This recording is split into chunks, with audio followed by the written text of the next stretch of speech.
Our presentation will be on the main features of Mali political practice and ceremony according to Ibn Battuta's journey.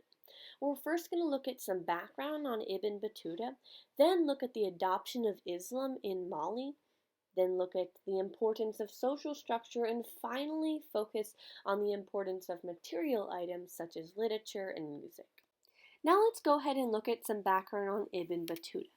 Now, Ibn Battuta was lesser known outside of the Arab world, but he was a traveler and a scholar in the lands of Asia and Africa. But more specifically, and what we're going to be focusing on today, he traveled through the lands of Mali in sub-Saharan Africa.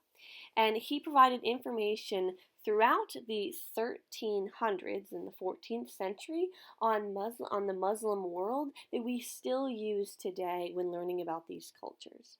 According to the Indiana University, Ibn Battuta's main reason to travel was to go on a hajj, or a pilgrimage to Mecca, as all good Muslims want to do. But his traveling went on for about 29 years, and he covered about 75,000 miles, visiting the equivalent of 44 modern countries. Throughout Ibn Battuta's travels in Mali, Battuta gained important knowledge about traditional political practices and ceremonial practices across the region. But more specifically, he learned about the adaptation of Islam, the importance of social structure and hierarchy, and the significance and importance of material items and music in the Mali culture. Now, Islam was very important to the Mali kingdom, and they adapted Islam into their Mandingo culture, but they did make certain exceptions to fit their own culture traditions into their religion. So specifically, in one instance, Battuta at a ceremony met Sultan Mansa Suleiman of Mali in order to honor Mansa Suleiman and the other former Sultan of Morocco. The reading of the Quran was incorporated into the ceremony as a sign of respect between the Islamic brethren, so it was important enough to incorporate it to the Mali people. Later on, Battuta expressed how Mali people were very observant of the hours of prayer and saw the importance of attending congregations, being mindful to bring their children to. If one didn't arrive early at the mosque on Islam's holy day of Friday, usually one wouldn't be able to find a seat. Now this just shows the popularity and importance of Islam in the Kingdom of Mali. Unlike the people of Mali, Battuta considered it a bad quality that the Mali ate dogs and donkeys. Similarly to pork, these animals are considered untouchable and are not to be consumed while following the teachings of Islam. Another contradictory quality among the Mali was the practice of not wearing clothing. Some women even included servants, slaves, young girls, and even the Sultan's daughter did not wear clothing. Not wearing clothing is offensive in Islamic culture, as women are expected to cover certain parts of their body in order to respect the teachings of Allah and the reputation of their family. The writing we have depicted here is the word Islam in Arabic. The second point we'll be covering is the importance of social structure. Now, all members of society in Mali participated in events, both political and ceremonial, including the Sultan and the Qadi, who were judges, commanders, translators, doctors, servants, and slaves. Previously mentioned, Battuta was invited to a ceremony honoring the former Moroccan Sultan and Sultan Mansa Suleiman. During the ceremony, commanders, Qadi, and doctors were invited to participate as they were considered elite. After witnessing two events, Battuta noticed Mansa Suleiman was always in the company of others, such as commanders, admirers, or armed bearers. Like Mansa Suleiman Duga, a translator was in the company of others during these events. The lesser in society, his 4 wives, and 100 of his slaves. Now, Battuta saw that there was a specific orderly structure in each of these events through these past observations.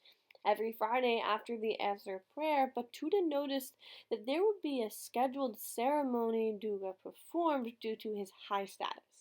During it, Mansa Suleiman presented a gift to Duga, Battuta wrote the gift was a bag of gold dust. Now, Duga then announced what the gift was, then commanders thanked the Sultan.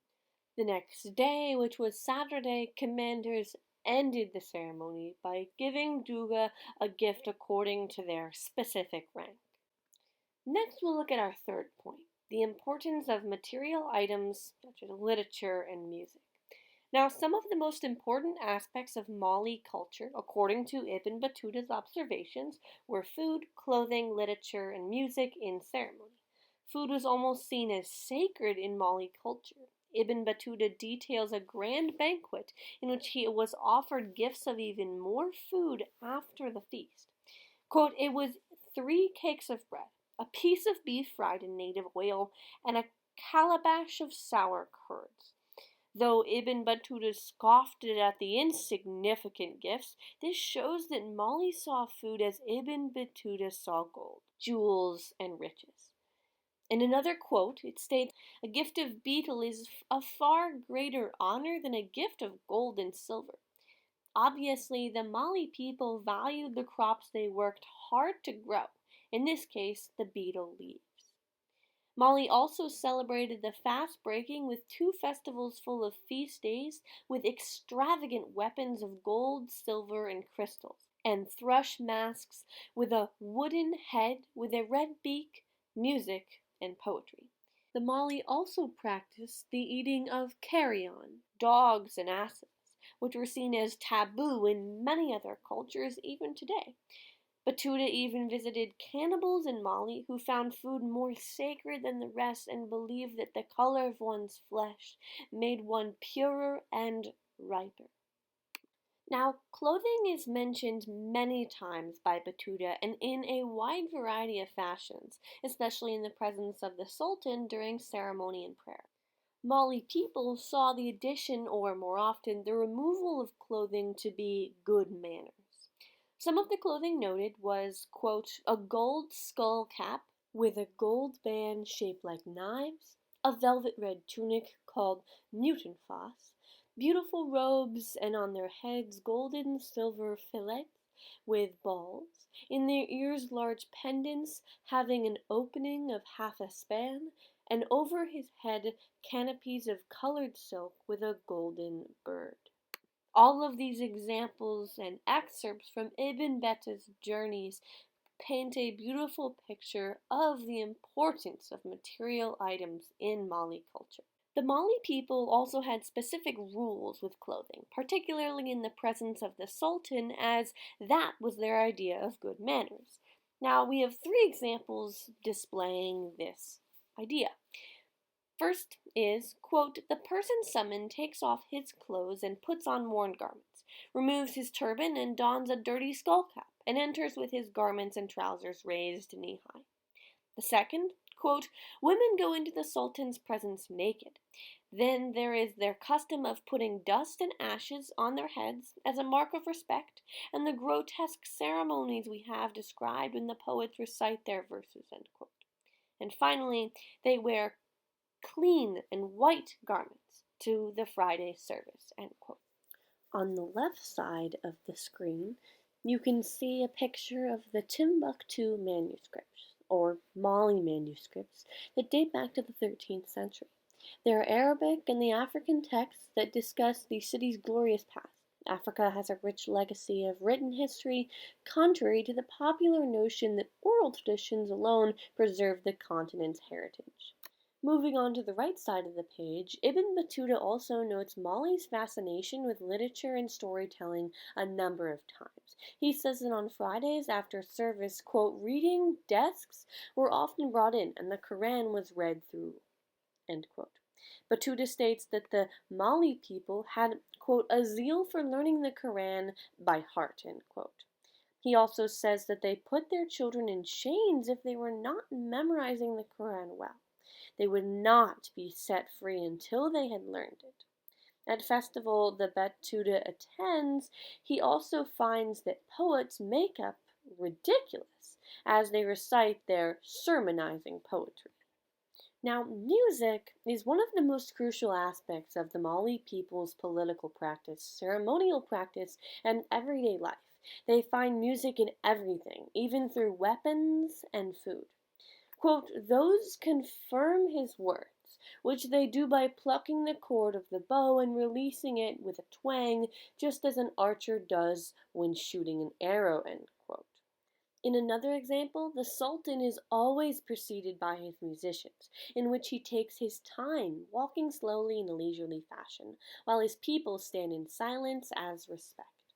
Some of the instruments that Battuta notes are drums, trumpets, bugles, an instrument made of reeds, some small calabashes at its lower end, and chants of poetry in praise and bows as a compliment. Over the course of Ibn Battuta's travels, he acquired ample amounts of evidence on the practices and traditions, politically and ceremonially, of Mali people.